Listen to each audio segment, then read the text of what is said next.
Hello, I'm Refashionista Sheri, and if you love all things thrifted and vintage and secondhand and DIY and upcycled and refashioned, then you're definitely in the right place, and I highly recommend subscribing because I share brand new rockin' Refashionista videos every single week. So you know what? Let's get making.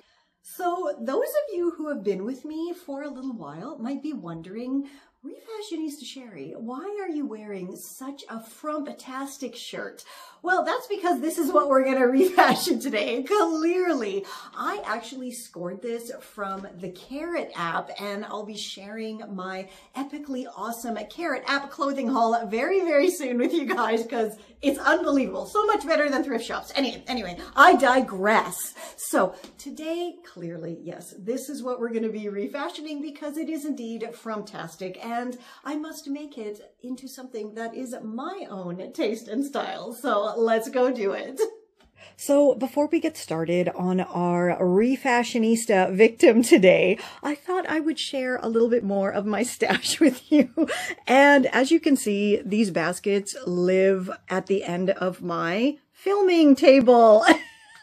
And it's just got, you know, things that I think I might need to have handy, and a lot of it I don't, but I think I do. But these faux flowers I got last year, and I really have an excellent idea for them, so hopefully I'll be able to do that one soon. But it is this basket here that is full of t-shirts and just some random fabrics that I know I have. There it is. This is what I'm looking for. For this, hopefully a quick and easy project, all you need is your rather frumpy top that you want to refashion and the magic ingredient here, a tiered mini skirt in a fabric that coordinates well with your shirt. Okay, so I'm asked all the time how I come up with my Refashionista ideas. So I'm going to tell you how this one came about. So I was scrolling through the Carrot app like you do. This is a lovely ensemble, by the way. Sorry. Anyway, and of course I came across this top and I thought, hey, that's kind of a cute top, but it is frumptastic. And then I remembered I had this skirt in my stash for way, way, way too long. And then I thought, I wonder if I took this skirt and cut it up and then added the sleeves to the top, right? To make some really funky bell sleeves. And then also maybe shortened it, put an elastic to make it a little bit more blousey. I don't know. Anyway, that's how this idea came. And then when I contacted the person selling this and they're like, yeah, it's available, come get it. And I got other things from her as well. Fabulous. But anyway, that's how this whole refashioning tutorial came about. So first I thought to maybe add some elastic to the bottom and then I could cinch it up and make it like blousey and kind of like a bubble-ish looking top. But then I thought, yeah, no, I don't like elastic around my waist or belly area. It's just super uncomfortable. So instead I've marked it with a pin and I'm just going to shorten it. And because this actually has a lining, I have to remember to hem the lining to be a couple of centimeters shorter than the exterior fabric. Otherwise it hangs down and it doesn't look very nice. So I'm going to chop this to size and then go hem it up, and then we're going to create those awesome sleeves from the skirt. So as you can see, my top has been shortened and has a lovely clean hemline now, and I made sure that I shortened the lining to be, you know, about 1.5 centimeters shorter than the exterior fabric. So I'm not going to have any issues with that. All right, now let's get started making these funky bell sleeves. Okay, so I've grabbed my skirt, and pardon the wrinkles, it has been in the stash for quite a while, but I just noticed that this skirt actually has pockets here, which is very cool and convenient, but doesn't help my cause at all. Luckily, I think I'm just going to be using the bottom 2 tiers here to make my bell sleeves. So the very first thing I'm going to do is simply chop off these bottom 2 tiers. So now that I have my 2 tiers of fabric, lovely and chopped, I need to make this into 2 bell sleeves, right? So I'm simply going to chop this fabric in half right here at the side seams, and then it should come out very, very even. So now I have 2 almost bell sleeve cuffs. All I have to do is pop each chopped end together to form a belly looking tube and then stitch those ends together. So I now have my 2 beautiful bell sleeve cuffs. Now let's get them onto that top. So as I mentioned before, I'm not a fan of elastics anywhere around my midsection, and especially not cutting off the circulation on my arms. So the first thing I'm going to do is see if I can easily remove this elastic, which I can't because it's actually serged right to the edge of the fabric, and that takes forever to unpick. So instead, I'm just going to carefully chop off these elastic cuffs. So I now have my sleeves exactly the length and size, shape, everything that I want them to be. The elastic is gone. So I'm going to grab one of my bell sleeve cuffs here, and I have both of my pieces right side out. And that is because I need to flip my sleeve cuff over top of my sleeve end so that they will have the right sides facing when it's all stitched together. So when that's pulled down, everything's going to look great. Perfect. Now I'm going to line up the underarm seam here of the sleeve with my seam that I created on my cuff, just so everything looks neat and tidy. And of course, I'm just going to quickly pin that in place. And as I said, my cuffs are just a little bit wider than my sleeve ends. So what do I always do? Pin tucks, of course, because they're my favorite. So I'm just going to do a couple of pin tucks here. I think that's all I'm going to need. And if you want to know in great detail how to do pin tucks, I shall link that tutorial down below for you. But as you can see, it is just super, super easy. I just eyeball it. I don't really measure or anything, just kind of as I'm going around, keep checking that things are going to work out.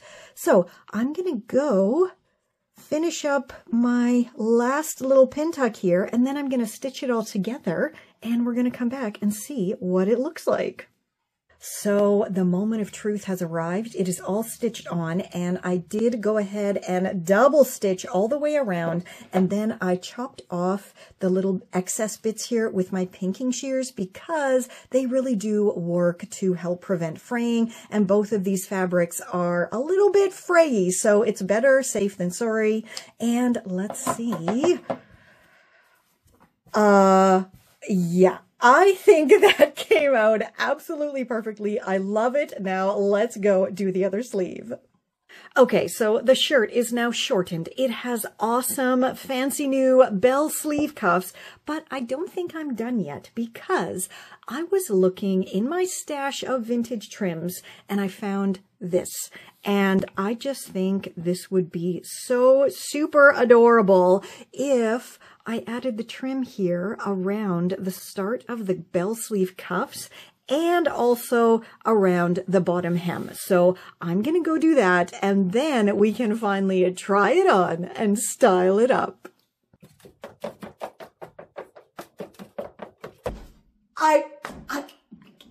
Again, clearly I am once again speechless. I am without a voice because I cannot believe how amazing this came out. It was a frumpy shirt and an old skirt, and now look at it. It is absolutely gorgeous.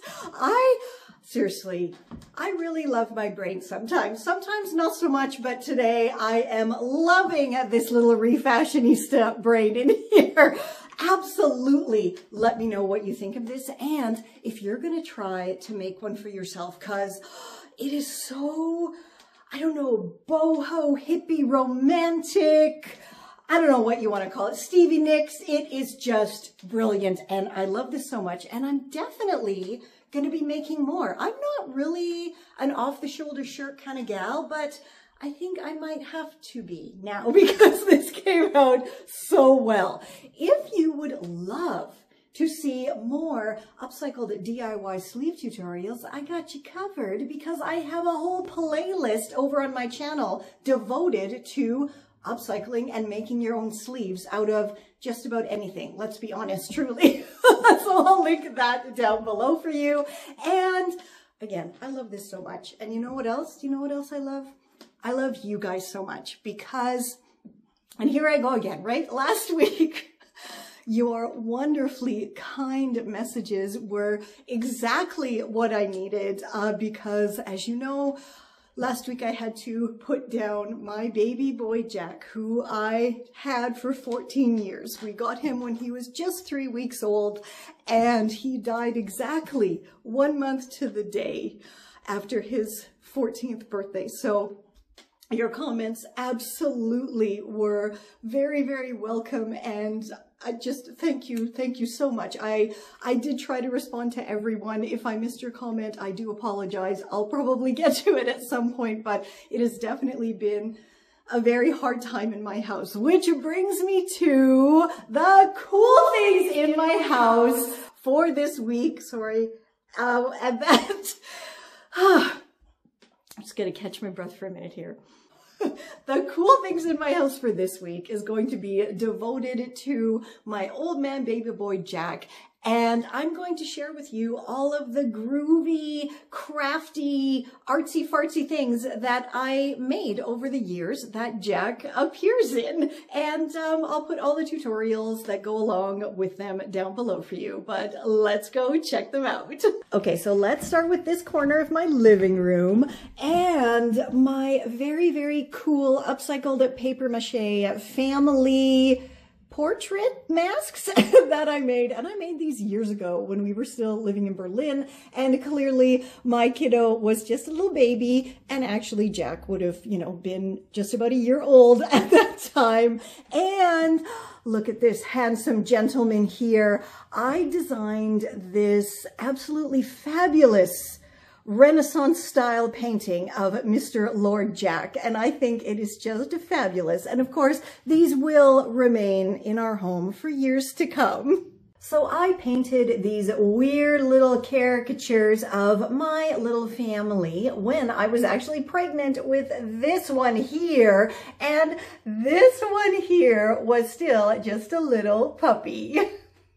And hanging right above the entrance to the kitchen there is this lovely caricature drawing that one of my fabulous viewers created and sent to me. And going up the stairs, we have our 4 lovely, hilarious, funny family pictures and some more pictures. And there is Mr. Jack and my kiddo in our backyard in Germany. Now, clearly, I am not an artist. I don't pretend to be, but I do like to paint every now and again. And this is a rather large painting I did when we were still living in Germany. And you can see there is Mr. Jack. And I surrounded us with all of my favorite kind of lovey-dovey songs from the 80s. And over in the corner by the printer is this lovely photo of the kiddo and Jack at the window in our apartment in Berlin, and a little collage I did of baby Jack and baby kiddo there. And you know, of course, I had to put a picture of Jack in my little Barbie Refashionista Sheri area here. So there's me with my lovely little sewing machine. And of course, there's Jack right beside me. And you see these very, very cool vintage window frames here that are in my dining area.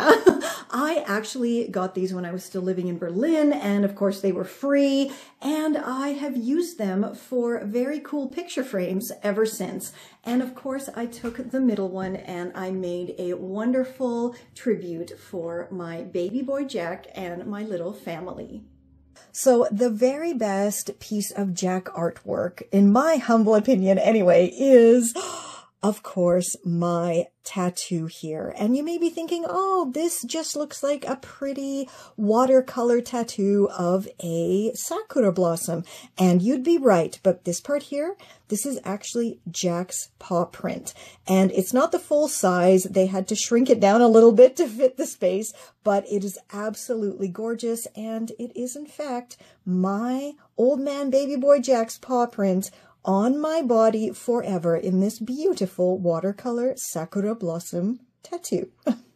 As always, thank you so much for making it to the end of my little Refashionista video. And do let me know if you're going to make one of these bell skirt sleeve type of tops, because you see, it is so super duper cool. I love it so much. And check out my Refashioning 101 e-course. And as always, you get 50% off with the code REFASHION50. And you know what? Until next time, stay safe, stay well, and I'll catch ya on the zigzag. Woo, I love these sleeves so much. This is Confessions of a Refashionista.